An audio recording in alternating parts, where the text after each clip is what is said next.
reputably one of the most haunted cities in England, containing haunted public houses, hooded apparitions, and even headless horsemen. But nowhere in the city are there more ghostly, grisly legends than the castle and cathedral. Join us tonight as we take you through one of the most horrific stories in the whole city. Welcome to Haunted Durham. Tonight's episode, The Tunnel of Terror, with your host, Philip Collinson. So I'm your host, Philip Collinson.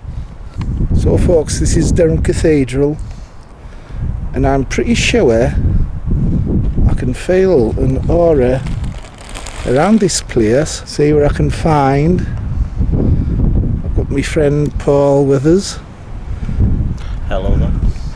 Does Paul think there's anything strange going on tonight, are you? And apart from the fact it's pretty cold up here and not windy. cold anywhere else in Durham. This is Durham Cathedral. It's over 200 feet.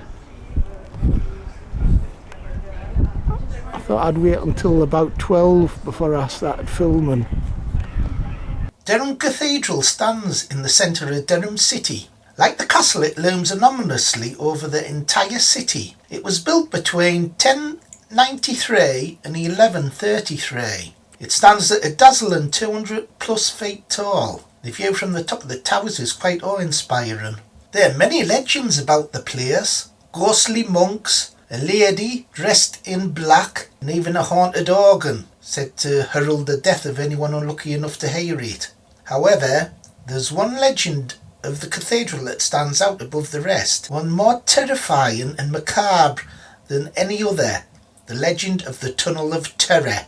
It's a secret passage that leads from the lower depths of the cathedral some 4 miles to the ruins of what was to be called Finkel Abbey. It is said that the passage has existed for many hundreds of years and was allegedly used to help escape criminals escape from one area to the other. Durham Cathedral's over 200 feet tall, and it's a really impressive building.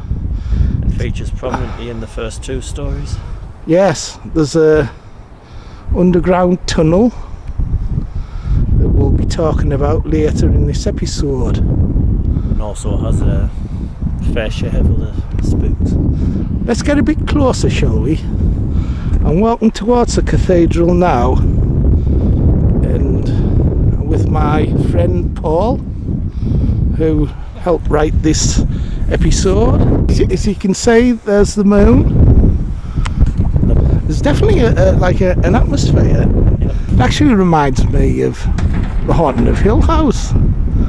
The haunting, a little bit similar. Let's have a look at the front door, because we're walking towards the door now. I don't know if there's enough light. I'll just use my phone light.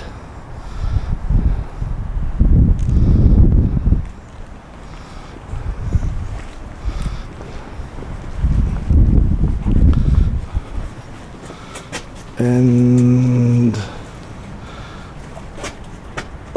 there is the sanctuary knocker. Is the sanctuary knocker. If you hold it, which I've done a few times in the past.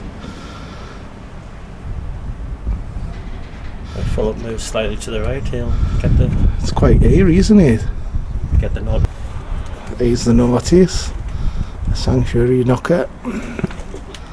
And it tells you all about it.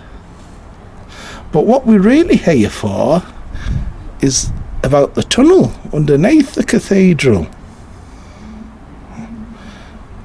It goes to an abbey. What's it called, Paul? Finkel Abbey. Finkel Abbey, that's right. It's supposed to run 4 miles between here and there. So it's all the actions under our feet. So Just what? Unfortunately, nobody seems to know exactly where the entrance is. So what exactly is under our feet? That's what we'll be investigating. There are many stories which tell us about the tunnel was used to house bodies of plague victims when the plague was running rife throughout the country. It was much simpler to throw the bodies inside and leave them to rot rather than bury them, and a good deal cheaper too. There's certain stories of ritualistic sacrifices which took place underground. that on certain satanic festivals, unwilling victims were taken there, brutally butchered in order to appease Satan, who would turn up in either animal or human form to accept the gift offered to him. Wherever the case may be, it is said that anyone who has ever entered the tunnel, and few seem to know its exact location, have survived to tell the tale. As far as can be ascertained, only one man, many years ago, survived the tunnel.